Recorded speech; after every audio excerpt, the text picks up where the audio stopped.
Hi everybody, Jorge here, and today I want to talk about body shame. Body shame is a global problem and it affects people of all genders, all orientations, all gender identities, all classes, all religions. And the amount of it is increasing in our culture today, like it's visible, because body shame is the fuel on which many multi-million dollar making industries run. And I don't feel like we're having enough meaningful and real and honest conversations about it, in large part because we are afraid to say the word shame. Like, it's shameful to even talk about shame. We all experience different kinds of shame, walking through our lives, but no one wants to talk about it because shame is the most painful emotion. No matter whether you feel it around your body, your race, your class, your sexuality, your words, your job performance, or even your relationship mistakes, shame is this painful and this hard to talk about because it is neurobiologically experienced as a threat to survive, as a threat to a basic human need, as an existential threat. Because what is shame essentially? Shame is the fear of disconnection. Shame is this voice saying, there's something wrong about me, that if people see it, I will be considered unworthy of connection. And since connection is our most basic human need, like food or shelter or oxygen, then shame is by definition such a powerful force in our lives, especially when we don't recognize it. And the hard thing is that in order to keep that power over us, shame needs three things: silence, secrecy, and judgment. Shame thrives in silence. Shame thrives in closets, behind closed doors. And shame thrives in people who are denied a voice and a sit at the table. And shame cannot stand being spoken. When you speak it, when you wrap words around it, it loses this power. So recognizing shame when you experience it and calling it what it is, just saying the word shame, is a huge part of shame resilience. It's the first step to not allow shame to sabotage your life, your relationships, and your integrity. And so when it comes to the area of body image, despite the magnitude of this problem, despite its global impact, these suicides, eating disorders, untreatable cases of clinical depression that we have due to body shame, in the majority of cases, when we talk about body shame, we don't call it what it is. We fear the word shame because it's so triggering, it's so uncomfortable, and so instead we use terms like body image issues, body insecurity, self-consciousness around appearance, embarrassment around appearance, and all those euphemisms to cover up what we're actually experiencing, which is shame, which is this feeling that we don't belong, that we're not lovable, attractive, and worthy of connection because of the way that we look. And shame is the core and the essence of the struggle. And when we don't call it what it is, because we don't want to make anybody uncomfortable and because we want to keep our own comfort, then these conversations become ineffective.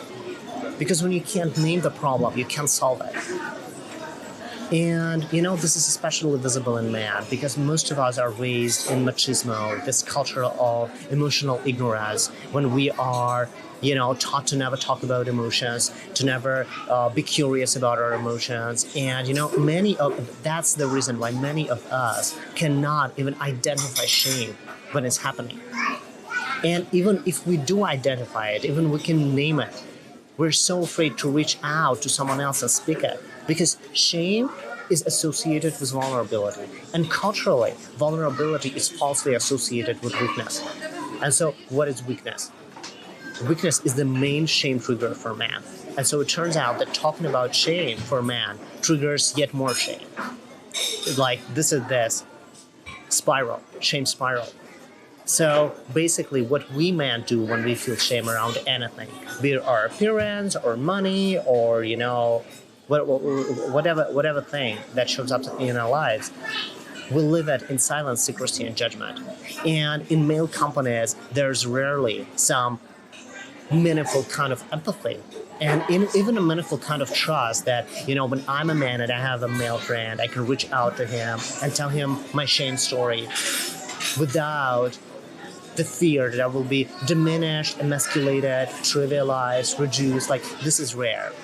And so what it leads to is that our shame, male shame, it's bottled up, it boils up with time, and it manifests as toxic masculinity. It manifests as violence. That's why, like whatever kind of violence, the Orlando shooting, or man who showed up in Charlottesville. Like, here's the thing, that 98% of perpetrators of mass shootings are men. Because of what? Because this is how we process shame.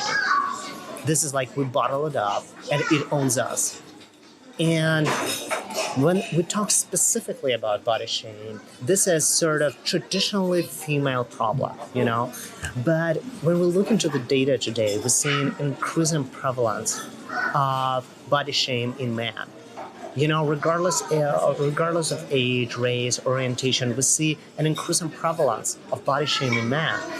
And what we also see, and which I think there's an obvious correlation, we see an increasing objectification of man in our culture, in our media sources, when compared to the situation we had 50 years ago. And, as a millennial, I felt the effects of this increasing objectification very early growing up. And I also felt the effects of body shame too. And I didn't understand how it works. And it wasn't until very, very recently when I started studying body shame, specifically in gay men, that I finally understood how it worked. And most importantly, I understood how it impacts people of all genders and all orientations. So, the findings from this research on a very specific demographic of gay men opened up these long-needed insights for me to understand how it works, across genders and sexual orientations, and to basically grow critical awareness about this globally relevant social problems that is sabotaging millions of lives and taking away thousands of lives. So today, when I have this understanding about body shame, I can lead, really impactful conversations with straight men and straight women and gay women, not only with gay men who I studied very specifically. And so what I want to do is I want to share this awareness, because when I come across any social problem, I know that the key to solving a social problem is always spreading critical awareness. It's always, sharing with people where this problem comes from, how it works, what impact it has, and who benefits from it. Because it's only through this approach that we can bring about any lasting and meaningful change when it comes to this problem. And but in order to explain what led me to specifically study body shame in gay men, I want to give you, a little bit of backstory. And it starts with my personal background. I did feel quite a lot of body shame growing up because I was lagging behind in my physical growth. Compared to my peers, I was skinny, I was shorter than most of my peers, and I was visibly lagging behind. My biological clock, it ticked slower. And, and in those times, when I was in school, it was sort of disadvantage. Now I see it as privilege as I'm aging, But here's the thing, because of that, because I was skinny, because I was short, I felt body shame. And I also didn't have access to sports, to physical exercise on a daily basis, which I know sounds quite strange if you live in America or, some economically developed country in Europe, because the majority of kids of Western countries take access to sports for granted. It's something that they can have in school. But it's not completely true, because there are different kinds of schools even in developed countries. And so if you study in a private school, if you're a student there, you don't have the same access to certain facilities as kids who come from some lower classes and who study in public schools. So the facilities are not as good as those that you might have been accustomed to. And so when I was growing up, I harbored a lot of body shame around that. Like, even though I knew that generally, like, I saw that after puberty, as the hormones kicked in, like, I saw my figure that I had this broad shoulders and narrow waist and, this V-shaped torso that many men want to have. And I had this, attractive facial features when I was younger. And, and all of that was a result of a genetic lottery that I want, because 90% of appearance is lottery. Like, it's only 10% of our physical appearance that can be modified by our environmental factors, like, what we eat, how much we sleep, like skincare, cosmetic procedures. But when you grow up, you understand that, the majority of it is a genetic lottery. Like, that's it. And so in many of those aspects, I won that genetic lottery when it comes to appearance. But there were some aspects in which I didn't win. Like, I was shorter and I was quite skinny and I didn't have access to physical exercise, so I could grow my muscle mass, to just top up a lot of muscles on my very masculine skeleton. And so I had scarcity around that, and I had shame and scarcity. I felt like I wasn't attractive enough, but that wasn't the biggest kind of scarcity that I had, because in those times when I was growing up, I felt far bigger shame and scarcity around my poverty and around my class. Like, when I was, like, throughout school and college, I was always the poorest student in my class, and that was visible. Like, and I couldn't, like, as much as I tried to hide it, I couldn't hide it. But that was sort of my biggest scarcity struggle in those years. And, this scarcity about my body, about being not buffed enough, not tall enough, it sort of, ran in the background. But my body shame was absolutely blown out of proportion, and it became the main source of my shame and scarcity over the last 5 years. Because what did I do in those last 5 years? I went out on Instagram and I started networking efforts for my book. So I'll bet that when you hear the word Instagram in the context of body shame, like, there's a knowing laughter among some of you, or maybe some of you tears up, because it's not that funny, basically. These days, Instagram as a social media has become a complete body shame machine. And it's not because, like, Instagram is inherently bad or because it's inherently good. Like, Instagram, saying that Instagram is inherently bad or inherently good is just like saying, like, YouTube is inherently good or inherently bad. Or like saying that credit cards are inherently evil or inherently good. It's not about those things being good or bad, but it's about how we use them. And so Instagram, I think, like, it's just a tool that absolutely exposed the shallowness of our culture. Like, it wasn't so visible before the era of Instagram. And now when we have Instagram, when almost everybody has Instagram, there's a growing audience, is the largest mobile social media that's accessible from mobile platforms. So now it's so visible.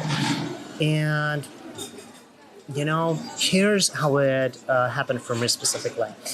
So when I started, like, I wasn't very much familiar with the Instagram world before I started networking for my book. But before that, I had my private Instagram page for, I think, 1.5 years. And, it was the time when I basically only followed pages of some of the people that I socialized, and they followed my page and my sort of personal pictures. And it was no more than, maybe 100 followers and 100 people that I followed. And so my pictures on average, like, they had, maybe no more than 10 likes and rarely, 1 or 2 comments. But when I started networking professionally, when I started, putting out not myself, not my personal page, but my work out there, things became very different, because I had to understand how to do networking here. I had to understand how to meet the right people and how to build conversations with the right people.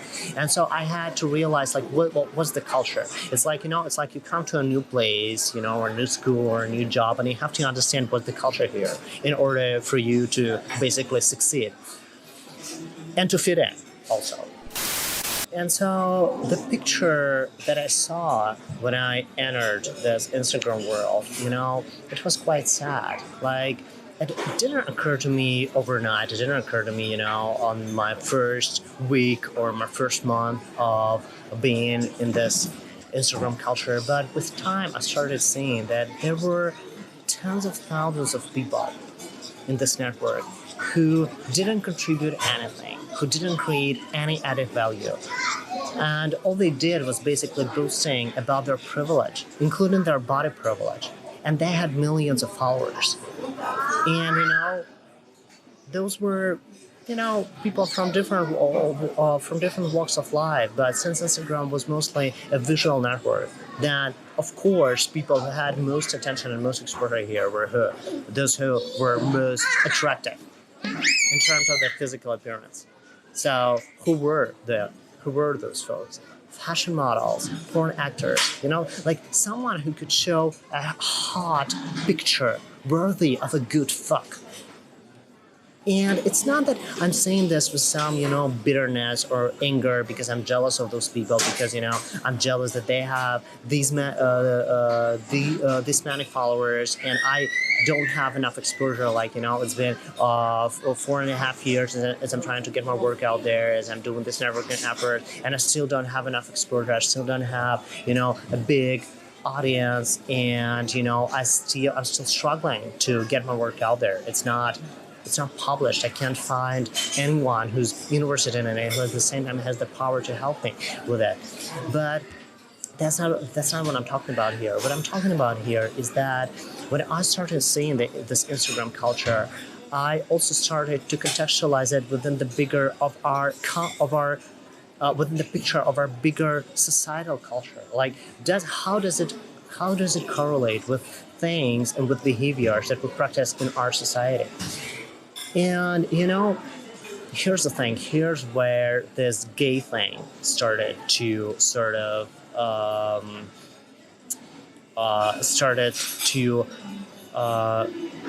creep into my reflection about Instagram and about, shallowness. Before I went out to Instagram professionally, I hadn't been aware of the Instagram culture, but I hadn't been aware of the gay culture too. Like, I wrote this book that basically was the story of love of two men, but it was the book that was written from a straight person's perspective and addressed to straight readers. Like, I was born and grew up in Russia. Like, there's no visibility of gay people here. So I hadn't interviewed a single gay person before I wrote that book. And I wrote this from the assumption that, that love, connection, intimacy, belonging, those things were the same way between gay people as they were between straight people. And,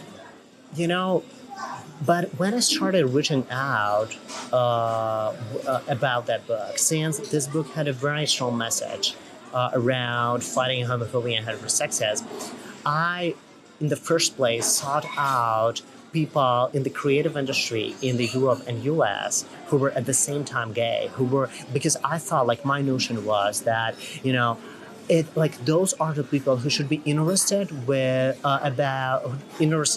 homophobia in the first place, and those are also people with whom this story will resonate in the first place, because, like, they're gay men, and this is the story about of love of two closeted gay man too. Like, this is the story. Like, this story will resonate with them. I wasn't right, just to give you a spoiler. But here's the thing. When I started talking to those gay men, I wasn't being pushy or aggressive or scammy, I wasn't trying to aggressively sell something, to just sell my work, or to, just at the first day that I met them, ask for their help, and I wasn't also trying to make best friends with anybody in 3 or 4 days. This is not how it works. I approach relationships seriously, all kinds of relationships, including business relationships, including friendships. And so I know that connection is something that grows over time. And so I was basically trying to have a real conversation, the conversation in which we could talk about social justice and some shared values that we have. Because make no mistake, those were not just some random gay men, but those were gay men who portrayed themselves as activists, as those who allegedly shared social justice as a value that was very important for me. But what I saw was this. I was trying to have this conversation about social justice, about certain events that were going on during that time, or about, even about my work. But the response that I got from them was this. They mostly liked my pictures on that page. They didn't like my quotes or my writings, but they liked my pictures. And just so you understand, if you came here from my Instagram page, or if you check out my Instagram page, you will see that there are few pictures of me there. Because this page, from the very first day I made it, was the portfolio of my work.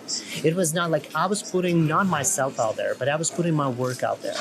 And so I did post a few pictures of myself, to make, some human presence on this page. But mostly, it's not about me, about my appearance or my body, or showing off my body. It was about my work. This was something that I wanted the world to see. And, but what I saw is that those were only the pictures of me were the pictures that caught their attention in the first place. And and I also, and especially, maybe it was one or two pictures where I was shirtless, because here's the thing. I do not in hindsight, when I think about that, I don't really think that posting shirtless pictures was a good idea. It's absolutely out of the concept of my page. But I did post those because I wanted to fit in. Because I saw this Instagram culture of men who are attractive and who pose their sort of shirtless selfies, and then I try. But I don't have that hot of a body, that buffed of a body, but I still do have some very nice photos. From my vacations, some beach photos. Why don't I post them? Maybe this will sort of make me look like a normal. I hate this word, by the way. But so I posted those pictures. But it is those pictures that attracted the attention of those men in the first place. And even though those pictures were not as hot as shirtless selfies of Western guys and Western bloggers, and those guys who had millions of followers, because I never had access to gyms. I lived basically the majority of my life in food insecurity, so I couldn't be as buffed and hot as probably those gay men expected me to be. But that was what they were interested in the first place. And some of them even asked me for my pictures, send me your picture today, send me your picture in the car. And it was like when I think about it in hindsight, it's I wasn't on a dating app, and I wasn't trying, I wasn't interested in the connection with those men, any romantic connection or flirting or whatever it is. But they asked for my pictures. And they made these comments about my appearance that were completely inappropriate. And I felt diminished. But just because, I wanted to sort of basically build connection and build conversations with those men, I felt this imperative to be nice, and to laugh it off and to send those pictures. But the thing is that when they saw those pictures of me, and they sort of saw that I wasn't as hot as they believed me to be from those pictures posted in my Instagram profile, then the conversation fell apart, And so then, it happened so many times. And then when I also started to see who do they follow? Who do these men that I'm trying to have conversations about social justice, who do they follow? And I saw that those men who portray themselves as sort of activists and talk about spirituality and social justice, but 80% of people they follow are 10 people, are people who contribute nothing except boasting about their body privilege. And, especially one very flagrant example of this was when it was one celebrity that, I read a memoir of him, and he was a gay man who was closeted for many years, and then he came out, and then he writes in his memoir about the stereotype that gay men are sort of stereotyped as one-dimensional, as shallow, but this is not true, and blah, blah, blah. And then, a few years after that, I just come across the Instagram profile of the celebrity, and I see who he follows. And so 90% of people he follows are technically gay. So he himself sort of reinforces the stereotype that he complains about. And so me not being hot enough, according to American gay measure, was the reason why I was being ignored in the comments section when I made comments to those people posts. This was the reason why my DMs were ignored. These were the reasons why I was not being taken seriously when I talked to them about my book and my work, because I just didn't have enough hotness. And especially, I think this was especially offensive and outrageous when one of those people asked me about this book, and I told that this was the book about a love story of two men, and he asked me, are there some hot scenes here? I was like, what? What? I'm not writing a porn movie script. What hot scenes? And for me personally, it was a very heartbreaking experience to see that, because I knew this from the LGBT research that I did for the book, that one of the most common LGBT stereotypes is that all homosexual people are shallow and lustful. And this was also one of the stereotypes that I did my best to controvert with the story of love that I told in the book. But I wrote this book without any previous experience of interviewing gay men or interacting with gay men. I wrote it from this deeply held assumption that love, intimacy, connection, belonging works the exact same way in all people. And now what I saw, that this homophobic stereotype that I called bullshit on, it was being reinforced and validated by those gay people that I met. And I was I was so frustrated. I was asking myself, are these the people that my work is aimed to serve? Am I advocating for these lustful, shallow morons? Has this been the dumbest idea in my entire life to write a book like that?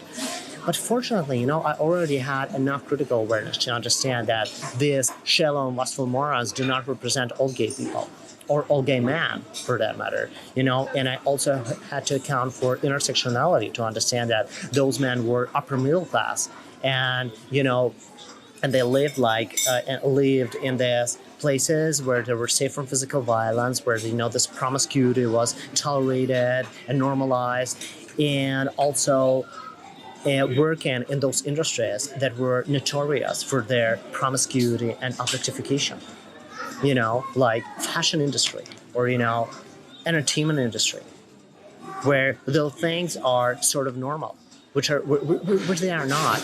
But fortunately, thanks God, despite those negative experiences with gay men, I didn't become a homophobe again. But the reality is that they had the power to help me, and they denied me connection. They denied me even a conversation about my work because of my looks. My work was being rejected, and it was repeatedly treated as irrelevant because I wasn't hot enough, because I didn't have enough hot selfies on my Instagram page. And so as a result, my body shame grew a lot, increasingly. And it was especially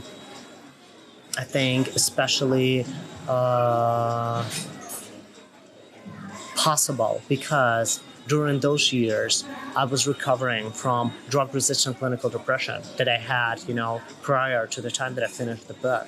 And so I was healing from that long period of living with shame and scarcity and feeling like I'm not enough. And then, it never occurred to me that I may be not enough because of my looks. But then these men started to give me sort of evidence about that.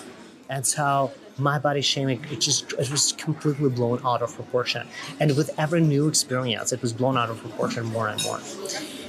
And here's the thing. But I do have one very, I think, useful trait in the way that I think and I move through life is I contextualize. So when something happens to me and it's very, like, no matter how emotionally hurtful and painful it is, when emotion ebbs away, I start zooming out and I start seeing my experience in the context of some bigger processes that we have in the culture. And so when I started to contextualize those experiences with gay men, I wanted to, critical awareness is sort of crept up. And because what I knew from shame research, like I already studied shame for some time before those experiences happened. And what I knew from shame research was this. People don't shame you and they don't judge you when they feel good about themselves. So when those gay men made these shaming comments about my appearance, or they treated me as irrelevant because of my appearance, that sort of gave me this, this idea that it's very probable that they're themselves as high in body shame. And so when I sort of had this hypothesis, I told myself, you know what, this is interesting. Like, let me look into the data. Like, let me look into research because, I love researching things, both in my professional background and the way that I wrote my book. This is all about research. So when I meet something that is dangerous, that is hurtful, and at the same time, it ignites my curiosity, I go into research mode. So, and then I looked through research.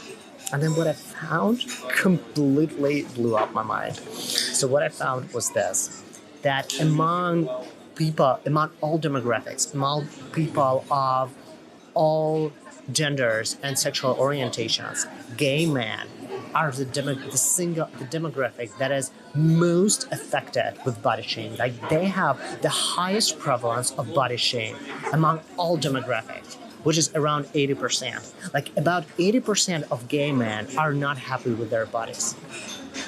And so this was completely mind-blowing for me because I thought the people who were most affected with body shame were straight women. And it turned out that straight women, like, when it comes to the prevalence of body shame in the whole population of straight women versus gay men, straight women were less affected by body shame than gay men. And so this was sort of surprising, counterintuitive, but research said, yes, Jorge, this is how it is. And what was even more interesting was the structure of prevalence of body shame across people of other genders and sexual orientations. So, if we, very roughly, if we divide people into more men and women and gay and straight, I know that this is very simplistic and this doesn't account for everybody, but if we just do it for the simplicity's sake, then what happens is that the people most affected with body shame are gay men. Then go gay women, then go straight women at about 70%. Then go gay women at about 50%. And then people least affected with body shame are straight men at about 25%. But this prevalence among straight men is increasing in the recent decade. And then I asked myself this question, why this asymmetry? Why? Because it doesn't look like from this structure, gay men at the top, then straight women, then gay women, then straight men. It doesn't look like the prevalence of body shame is only related to gender, or that it's exclusively related to sexual orientation. Because if it were so, then people with the same gender or same sexual orientation, they would be next to each other. They would be adjacent to each other, but they're not. Then it would be, for example, straight, gay men, then straight men, then straight women, then gay women. But it's not like that. We see this discordance. So, and it turned out, and then I went into research again to understand this, because I didn't seem to understand this with the knowledge and tools I had. And so what I found is that basically the prevalence of body shame reflects susceptibility to body shame. And this susceptibility is a very complex intersection of gender and sexual orientation that is informed by both biological and cultural factors. So if I put this very simply, then it would be this. Like men and women perceive sexuality differently. Men predominantly perceive sexuality in a visual way, and women predominantly perceive sexuality in a behavioral way. So what that means is that to men, what is attractive is mostly about the looks. To women, what is attractive is mostly about behavior. I don't say exclusively, but mostly, predominantly. So, when and that the important thing is that it is true across sexual orientation. So man, no matter straight man or gay man, all men perceive sexuality, perceive sexual attractiveness mostly visually, and that's why we as men have this natural propensity to objectification, because we perceive people that we're attracted to. We perceive sexual attractiveness mostly visually, and so there's this argument going on right now, especially, in this radical feminist movement about erasing objectification. Well, you can't erase objectification completely, because objectification is it's a part of male sexuality. But what you can do is you can educate men about objectification, and you can just tell them that even though they do have a propensity to objectify people that they're attracted to, they should be aware of it, to not allow it to sabotage their relationships, and to not diminish people, and to not humiliate people that they are attracted to. But here's the thing. Men, like straight men, objectify women. Gay men objectify men. And with homosexual people, it turns out a double trap, because all homosexual people, they do this direct comparison of people that they are attracted to and themselves. Like this never happens to straight people. It never occurs to a straight man to compare his hair to the hair of a woman he's attracted to, or to compare his pecs to, the breasts of the woman that he's attracted to, or to compare his abs to the belly of the woman that he's attracted to. But in gay men, it happens all the time, because they are attracted to the people of the same gender as they are. And so,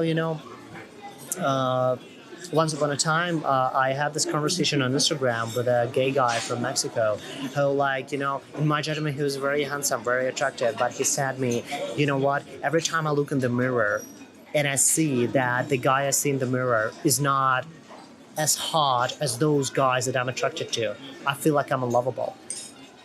Because that's the thing, he compares himself directly to the man that he's attracted to. He compares his hair, his body, his shoulders, his arms, whatever it is.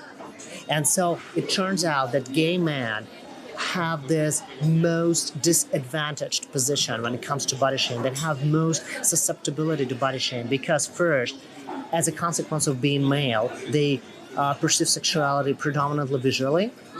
And so they do, and as a consequence of homosexuality, they directly compare themselves to the people that they're attracted to. And so when this guy when you're a gay man and you see this guy in the mirror, and you are not attracted to this reflection, then this very immediately projects upon how you feel about yourself. And so it turns out that gay men are most vulnerable to body shame biologically. This is an immutable fact, that the combination of homosexual orientation and male gender gives you the biggest susceptibility to body shame. But this is immutable. But what is interesting here is the cultural layer. How does the culture overlap with biology? Here's the thing. When it comes to the culture, gay men are also in a very troubled position, because first, we have this culture of homophobia that says to gay men that they're not male enough. This is in one of my videos, I talk about the mechanisms of homophobia, heterosexism. And so one of the most common and most important homophobic stereotypes is that your homosexuality subtracts from your gender. So if you're a man, but if you're gay, that you're not male enough. If you're a woman and you're gay, then you're not feminine enough. And this is what's happening.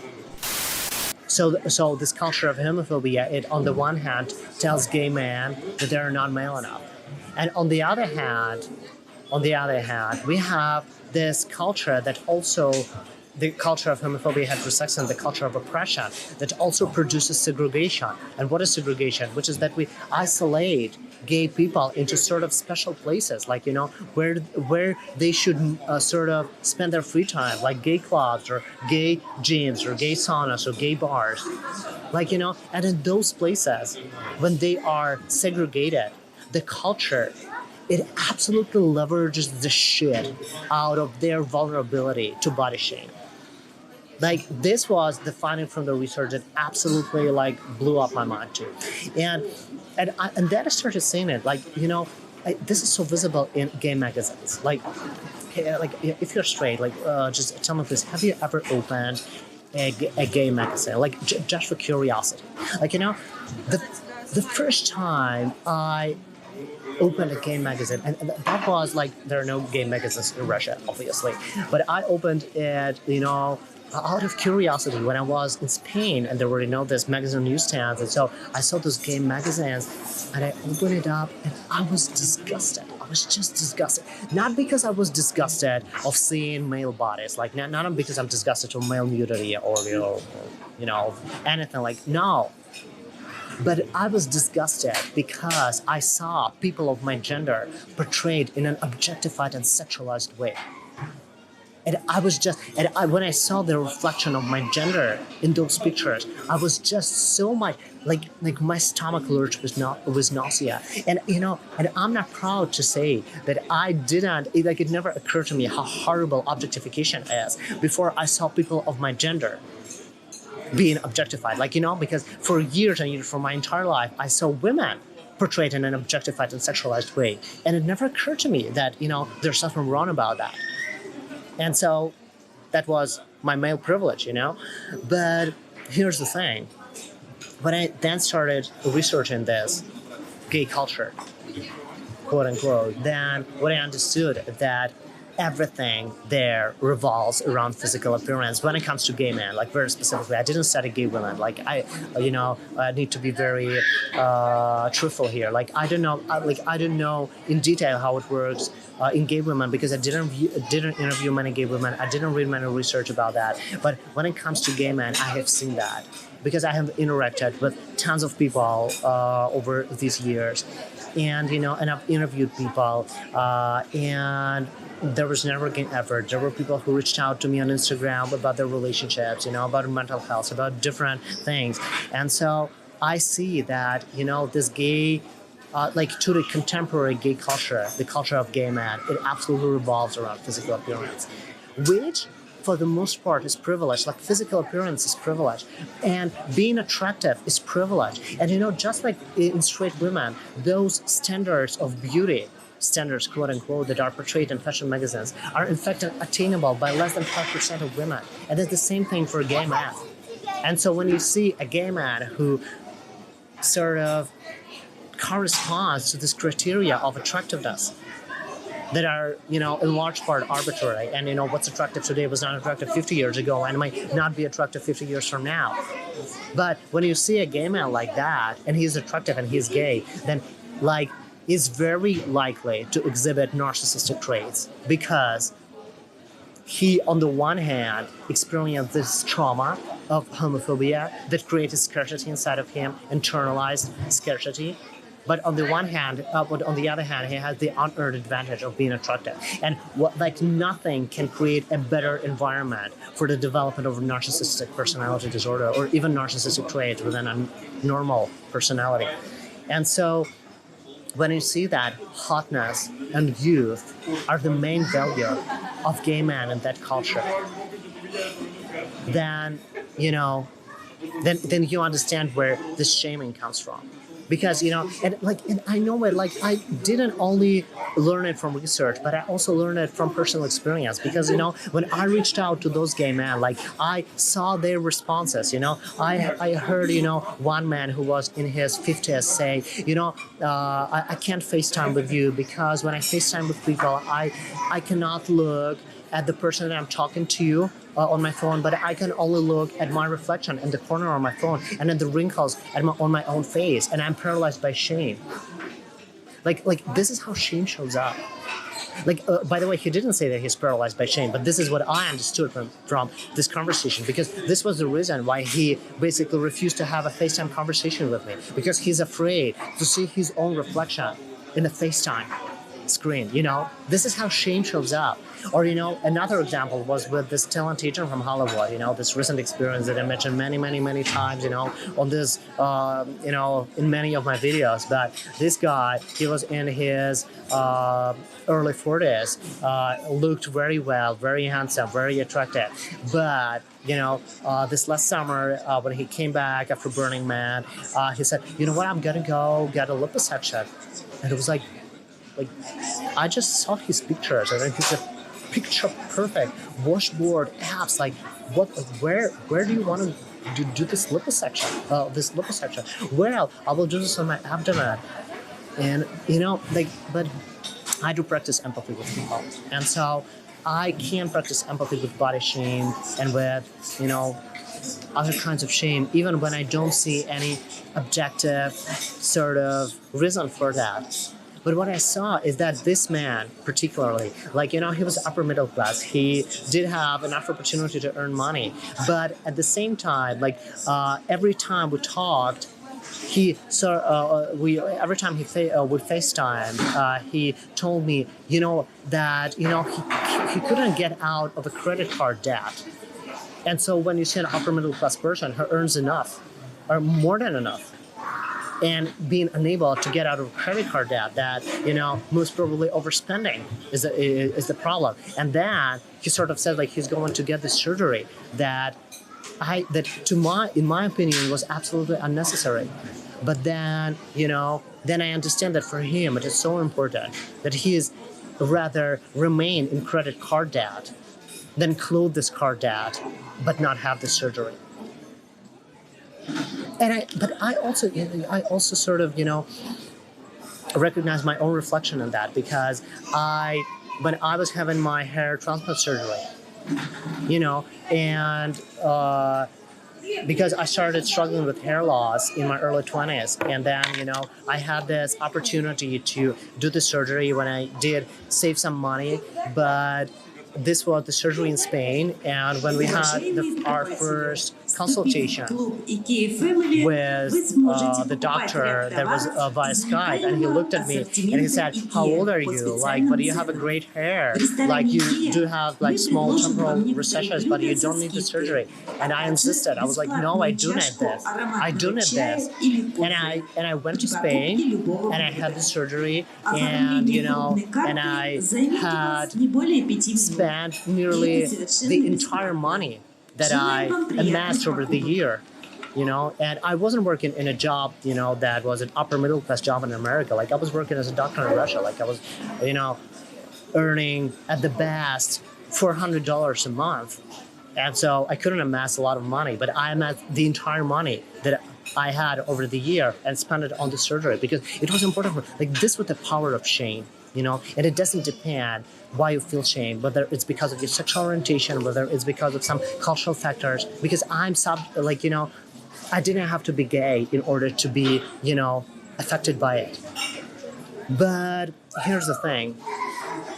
Another reason why I talk about body shame and its importance when it comes to gay men. 3 years ago, there was this person from Trevor Project with whom I had the conversation. So just for those of you who don't know, the Trevor Project is the leading nonprofit organization in the U.S. that provides prevention of suicide and suicide crisis counseling for gay teenagers, and they provide it for free and anonymously.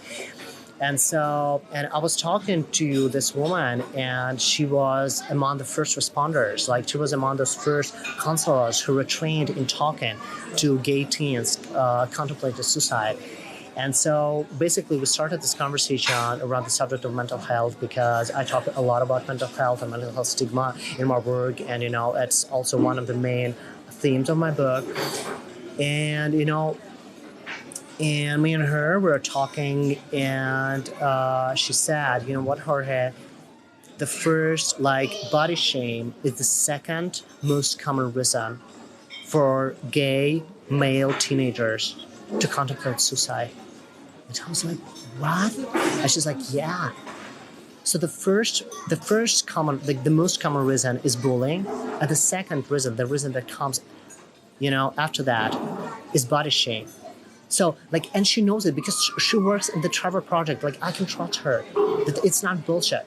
That for a gay male teenager to contemplate suicide, and as you know, gay male teenagers are 4 times more likely to contemplate suicide than their straight peers. And if they are in a hostile, non-accepting environment, then this risk is 9 times higher. But a large part of that risk is not because of bullying, but it's because they don't feel like they're attractive enough. And so the gay culture plays a huge role in that. A huge role, I think. Because when they see those gay magazines and those gay posters, gay porn, gay clubs, where everywhere they see men that are objectified, and again, men who do not represent the majority of how men look like in our society, they feel like they're not enough.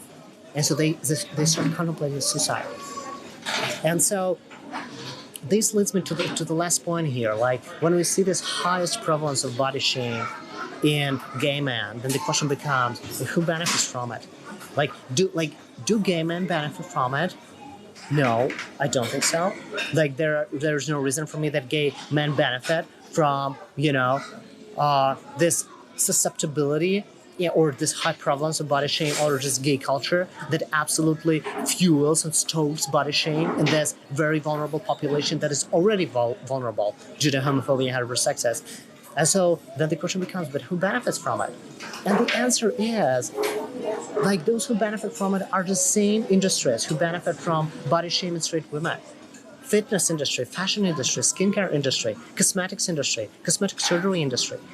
But for gay men, it is even easier to leverage the shit out of their shame because they are already traumatized and already segregated.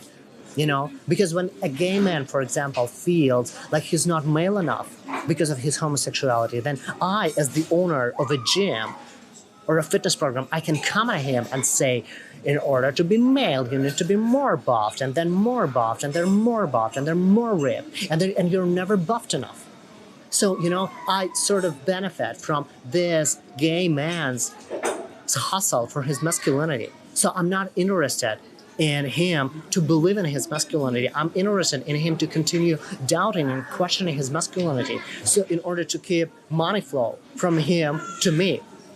So I monetize absolutely on his body shame. And it's easier for me to do that than, to sort of benefit from the same shame in a straight woman, because a straight woman is not told that. She's not told that she's not feminine enough because of some aspects, because she's fat, for example. She may be told that she's not hot enough because hot is blonde and thin. But it never becomes a reason for her, for example, her obesity never becomes a reason for her to question her gender. And for gay men, it does. And but what it leads to is that when we have this, here's what you need to understand: the intersectional part of it. It happens in the part of the world where people have resources. Because in the Western world where gay men are open, they have the resources to pay for gyms and fitness and fashion and cosmetic surgeries.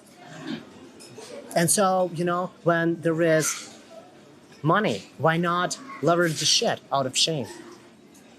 And what happens as a result is that when you're a gay man and you're absolutely obsessed around your physical appearance, and then you go to gyms and get more ripped and then cosmetic surgeries and then all that stuff, then with time, you only become more obsessed. You start hustling more and more and more, and you become more and more shallow. And being shallow, even though, this industry sort of tells you that if you're masculine enough, then you will be more attractive and more desired in relationships. It's bullshit. Because being shallow is not what informs fitness in real relationship. In order to be successful in a relationship, you need different qualities rather than being hot. you need to be hot if you want to audition for, a job in a gay porn industry, maybe. Or if you want to audition for a modeling job for, an underwear line. But this is not what makes you lovable. And it's not what makes you desirable, regardless of your orientation and your gender. And here's why I say that everybody needs to hear that and everybody needs to understand that, because this gay culture is also the reason why today we're seeing an increasing prevalence of body shame in straight men. As I said, straight men are sort of biologically least susceptible to body shame, but we still see an increasing prevalence because of the impact of the culture. And we see, also, to be very particular, the increasing prevalence of muscle dysmorphia, which is this kind of disorder when a man never thinks that he's muscular enough. And we see this because we see the increasing objectification of man in the media that address the general public. Because today you don't have to look for an open gay magazines in order to see man portrayed in an objectified way. But there's an increasing number of media sources that are mainstream that portrays man this way. Because what? Many of them are owned and directed by gay men. And I'm don't make this mistake. I'm not gonna go into this gay agenda thing or some conspiracy bullshit here, saying that sort of gay men sort of took the power and they now will oppress straight men. No, this is not what's happening. I think what's happening is that this increasing objectification of man is the price that straight men today pay for the history of homophobia and heterosexism. Because the shallowness and lustfulness that we see in the gay culture is not an inherent attribute of homosexuality, but it's a consequence of marginalizing gay men and their sexuality for centuries that we have been doing. And and it's sort of a backlash from oppression that we're seeing these days. And I also think that we as men needed to come to this point in history when we start to see ourselves increasingly objectified in order for us to understand how dangerous and terrible objectification is. Because we have done this to women throughout the majority of history. And to not be aware of it has been a function of our male privilege. And so today, with this knowledge about different perception of sexuality across genders and orientations and the interaction between biology and culture, it's also very easy to understand why straight women are conditioned to spend all their available resources and time and energy on appearance. Because they have to attract straight men. And in order to attract men who are predominantly attracted to visual characteristics, who predominantly perceive sexuality visually, straight women have to care about their appearance in the first place. But let me tell you, gay women have to do that too, although to a lesser extent. But they do it too in order to be sort of gender conforming. Because here's how it works for gay women.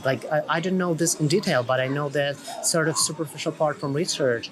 And this is the area where I need to deepen my understanding of this because it's interesting. But what I heard and what I saw in research and what I also heard from the interviews with those few gay women that I had the opportunity to talk to, they said that they are attracted to female behavior in the first place, and that sort of corresponds very well with this, with this notion about women being predominantly behavioral in their perception of sexuality. And so gay women are attracted to the behavior of other women. This is what informs attractiveness for them in the first place. And hotness, how hot the bodies look, it comes after that.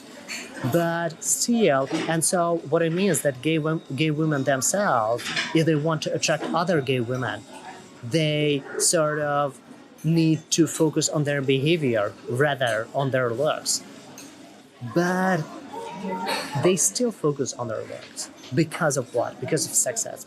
Because, even there is sexism even within the LGBT community. Because gay women are bullet into their gender straitjackets far more than gay men are. Gay men are given more freedom to express their unconformity with gender when they have that. And gay women are not. And so gay women are sort of conditioned to do the same thing as straight women do, even though it doesn't make much sense in terms of their sexuality. But, if we think about economy and we think about those cash currents, about cash flow, straight women are the biggest and the easiest targets for industries that have their business models running on body shame. And this is where the majority of shame-driven money comes from. And what this leads us to, I think, is that since we see that there is body shame in all genders and all sexual orientations, it works differently. There are different nuances, there are different biological and cultural layers, but it is present and it is our common problem, our common social problem. Then we can also understand that shame feels the exact same way. Like this feeling of I'm not enough, I'm not lovable enough, I'm not attractive enough, I don't belong. It feels the exact same way. And so what that means in turn is that you can give empathy to people around body shame across those boundaries of gender and sexual orientation. And you should do this because empathy is the biggest and the most effective remedy to shame. And this leads me to the final part of this conversation, which is what is the solution? First let me tell you what the solution is not. The solution to body shame is not to tell people, come on, just ignore it. Don't give a shit about your appearance. Those are these industries that conspire to shame us. Don't give a shit about them. Just don't give a shit about the way you look. Don't give a shit about your makeup or your haircut or, your clothes. Don't give a shit about what people think. Just believe in yourself, believe in your worth. It's bullshit. It's a bullshit rhetoric because we can't ignore the culture that we live in. And we live in this toxic culture that puts emphasis on appearance. Because yes, there are two things that we need to understand in order to approach body shame effectively. The first is that how you look it matters. It really matters. It does impact how you're being treated by others. Absolutely. And the second thing here is that how you look and therefore how you're being treated based on that is mostly defined by randomness. Because appearance is 90% the result of a genetic lottery.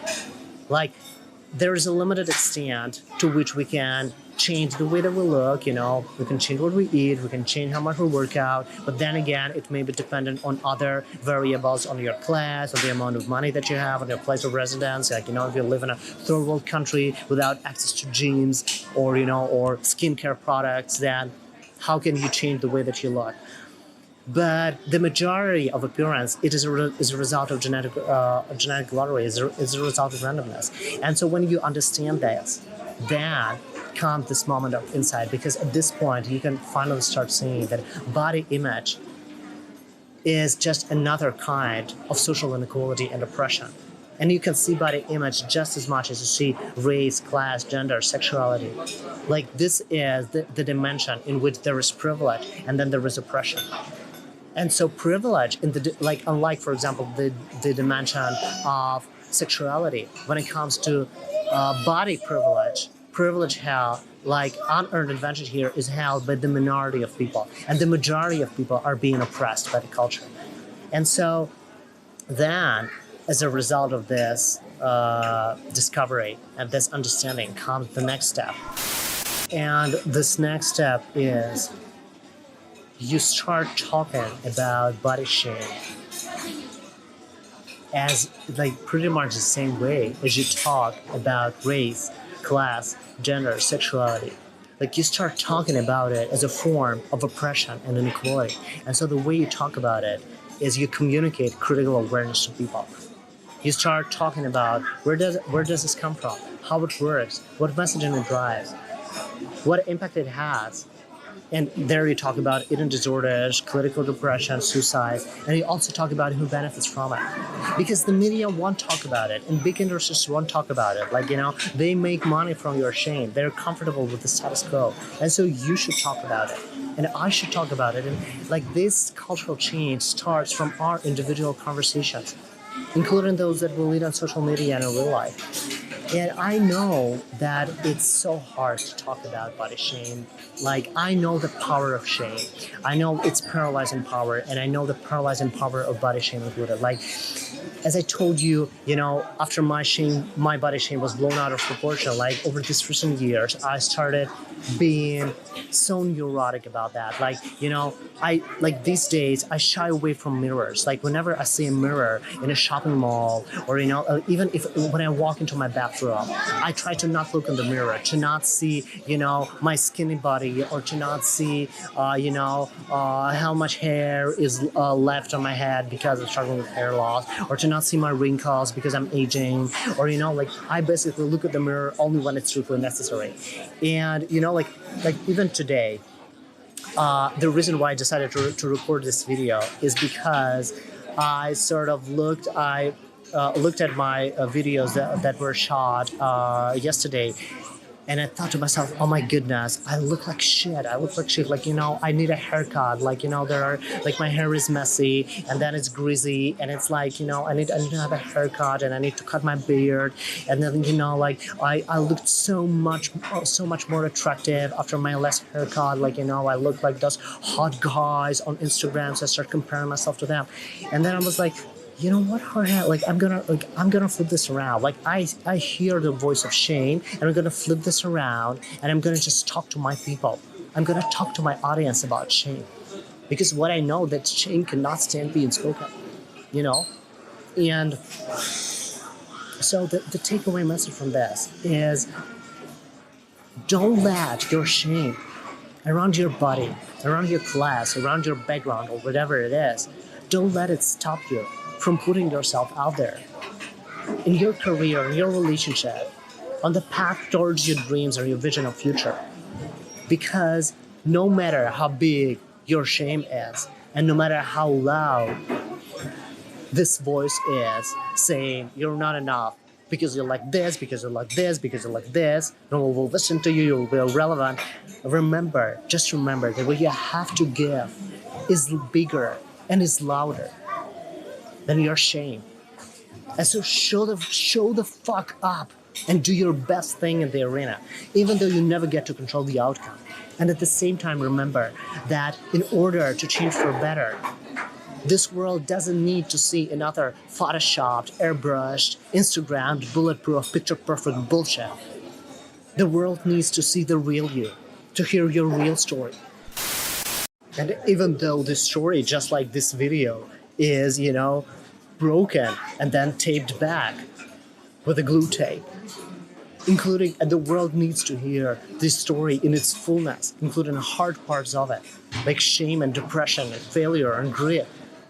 Because that is what really resonates, and that's what really connects, and that's what not only sells in the long run, but that's what most importantly makes a lasting and meaningful difference. So you cannot make a real difference in the world unless you show up in the real way, including all your imperfections and all your vulnerabilities. So thank you for listening today. Thanks for your time. I know it's been a lot, and probably like my phone ran out of storage as I was recording this video. That's the reason why I'm recording it in pieces. And you can see this splits of video records here. So I just felt that this topic is so important, and it's not often discussed in a meaningful way. So please, let's have a conversation about this. Please do leave me a comment below. And if you find this video, some parts of it helpful, please don't hesitate to share it with your friends. As always, if you like my channel, I invite you to check out my other videos and also my Instagram page. And if you like it, don't forget to subscribe. I will see you next time on Jorge Ora's YouTube channel. For now, be brave, keep telling the truth, stay curious, and show up.